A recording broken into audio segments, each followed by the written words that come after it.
Pakistan Supreme Court has acquitted Christian woman Asia Bibi, who has been on death row since 2010. Asia Bibi was accused of blasphemy after an argument with some Muslim women. Asia Bibi expressed surprise that she'll finally walk free as soon as she was informed of the verdict.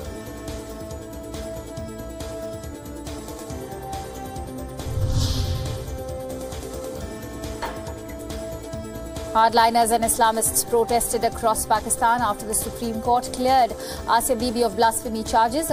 Bibi became the first woman to face a sentence to death by hanging under Pakistan's draconian blasphemy law, which critics say that are often misused.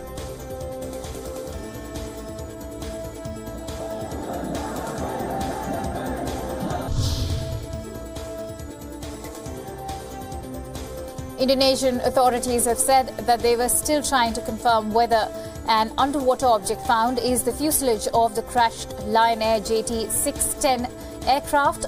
Ground staff lost touch with the flight, which had 190 people on board 13 minutes after it took off early on Monday from Jakarta. Indonesia's military chief said he believed that the plane had been located, and a transport safety official said divers would be sent to confirm the origin of a ping signal picked up by a search and rescue team late on Tuesday.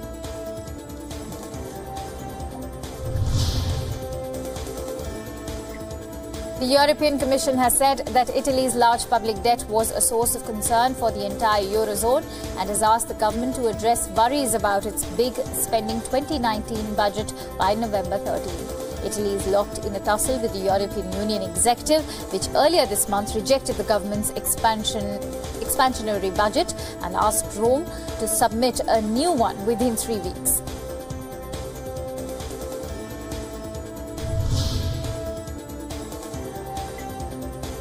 German Chancellor Angela Merkel welcomed Tunisian President in Berlin. The two leaders had earlier met in the G20 Compact with Africa conference, which was intended to promote private investment in Africa.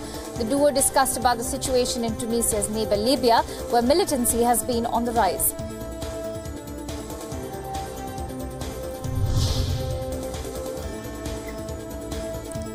South Sudan rebel leader Riek Machar returned to the capital Juba to celebrate a peace deal more than 2 years after fierce fighting erupted in the city and forced him to flee the country. Machar met his longtime rival President Salva Kiir and several regional leaders who have spent years pressing the two men to end their civil war. The world's youngest nation plunged into conflict in 2013 after Kiir sacked Machar as vice president.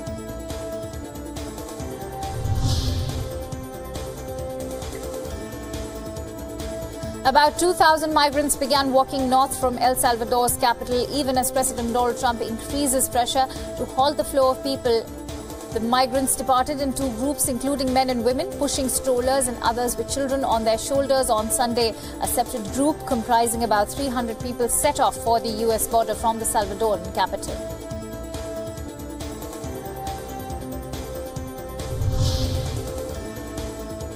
U.S. President Donald Trump said the United States could send as many as 15,000 military troops through the border with Mexico as he hardens his stance against a caravan of migrants fleeing violence and poverty in Central America.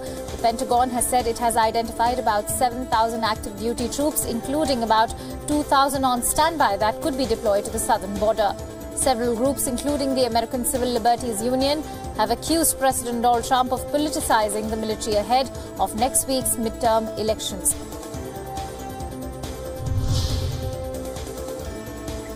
The landmark event took place in UK Parliament to commemorate the centenary of armistice that ended the Great War.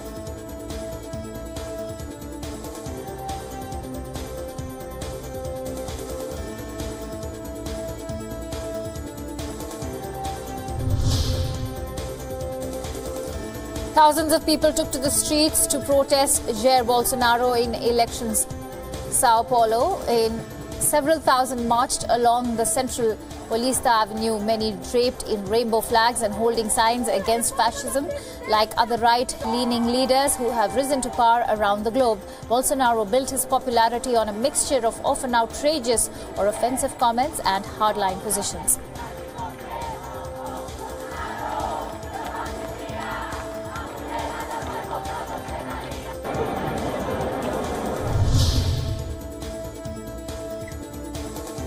Former United Kingdom Foreign Secretary Boris Johnson's effigy would go up in flames on the bonfire night in the English town of Edinburgh. In the effigy, Johnson is shown eating a slice of a European Union cake and wearing his signature cycling helmet.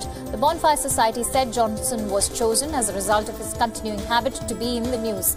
Bonfire societies are known for burning effigies of high-profile political figures during their celebrations, which include torch-lit processions and fireworks displays.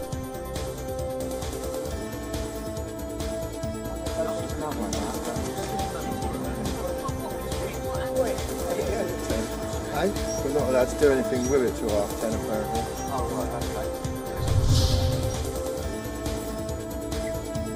Britain's Prince of Wales and the Duchess of Cornwall landed the Gambian capital of Banjul to celebrate the country's return to the Commonwealth after former dictator Yahya Jammeh went into exile. It is the first time the Prince of Wales has visited Gambia since the Commonwealth leaders voted unanimously last April that he should succeed the Queen as head of the Commonwealth. The Prince of Wales and Duchess of Cornwall will travel to Ghana on November 2nd and Nigeria on November 6th.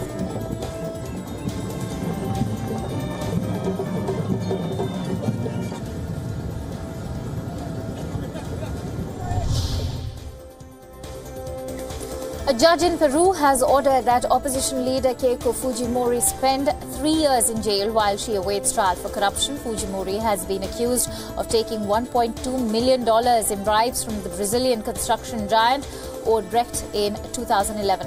Fujimori's lawyer is expected to appeal the verdict and has 3 days to do so.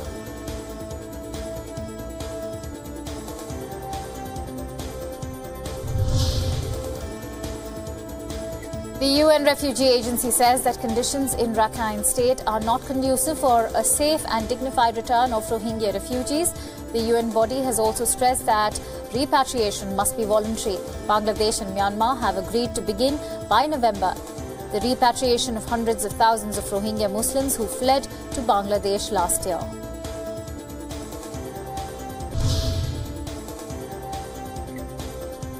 A waterfall in northern China's Shaanxi province is attracting thousands of tourists and photographers. The HOKOU waterfall comes from a cliff at a height of more than 30 meters, creating a magnificent view. The fall, whose name means mouth of a kettle in Chinese, derives from its resemblance to water pouring down from a huge kettle.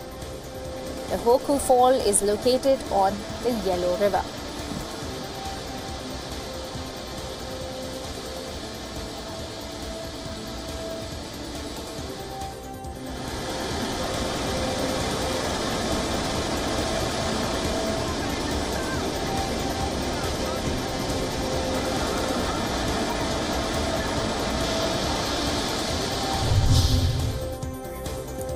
Indian Foreign Minister Sushma Swaraj met the Prime Minister of Kuwait during her official visit to the Gulf state.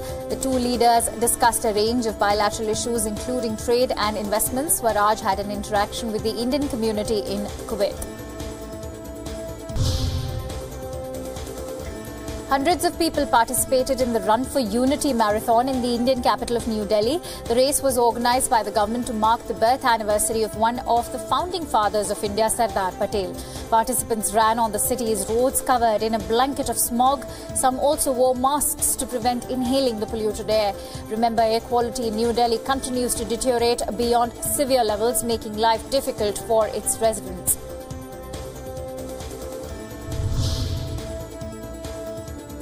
New Delhi has clarified that no official invite was sent to US President Donald Trump. Sources have told news agency PTI that the Indian Prime Minister Narendra Modi had invited Trump to visit India at his convenience, but a written invite was not sent to the US President for the Republic Day celebrations.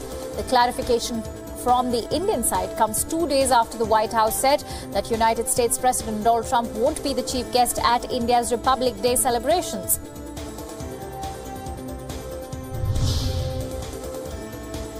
Preparations for a marathon in the U.S. city of New York were underway. Race officials and city leaders gathered at the marathon's finish line inside Central Park for the ceremonial painting of the blue line.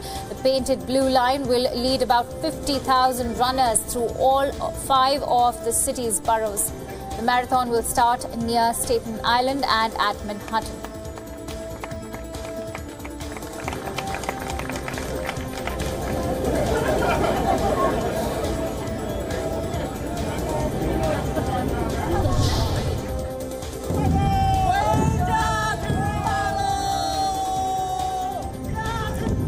An ancient family genealogy made over 500 years ago was displayed and cherished at a cultural festival in East Asia, China. Over 3,900 people participated in the event. The festival offered an opportunity for the clan to reenact the grand gathering together of the clan members and have a grand meal together on 500 tables.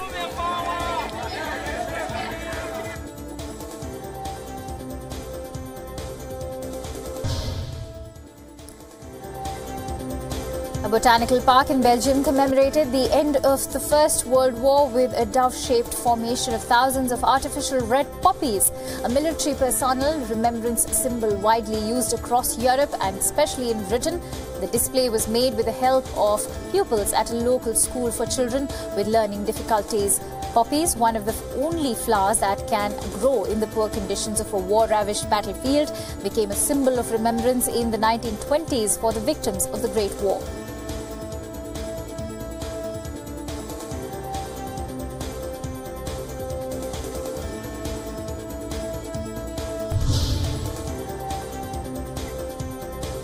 Farmers in the Mexican state of Puebla roam the fields to pick the best marigolds as Mexicans prepare for the traditional celebrations for the Day of the Dead to remember their departed loved ones. Multi-day celebrations focus on gatherings of family and friends to pray for and remember friends and family members who have died and help support their spiritual journey. The tradition was inscribed in the representative list of the Intangible Cultural Heritage of Humanity by UNESCO in 2008.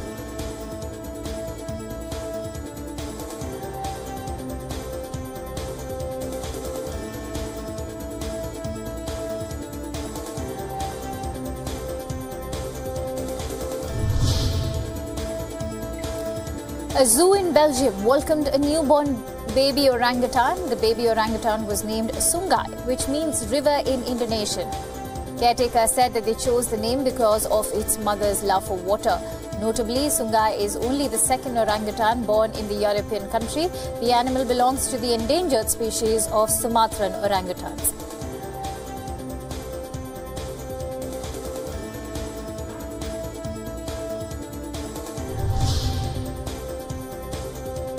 The San Diego Zoo said goodbye to a giant panda, sending him back to his homeland as part of a research loan agreement with the People's Republic of China. The giant panda was transported in a crate and accompanied by a few familiar members of his animal care team.